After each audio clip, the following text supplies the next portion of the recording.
بسم اللہ الرحمن الرحیم۔ السلام علیکم ورحمۃ اللہ۔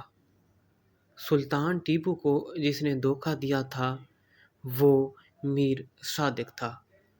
اس نے سلطان سے دغا کیا اور انگریز سے وفا کی۔ انگریز نے انعام کے طور پر اس کی کئی پشتوں کو نوازا۔ انہیں ماہانہ وظیفہ ملا کرتا تھا، مگر پتہ ہے جہان، جب میر صادق کی اگلی نسلوں میں سے کوئی نہ کوئی ہر ماہ وظیفہ وصول کرنے عدالت آتا تو چپڑاسی صدا لگایا کرتا، میر صادق غدار کے ورثاء حاضر ہوں۔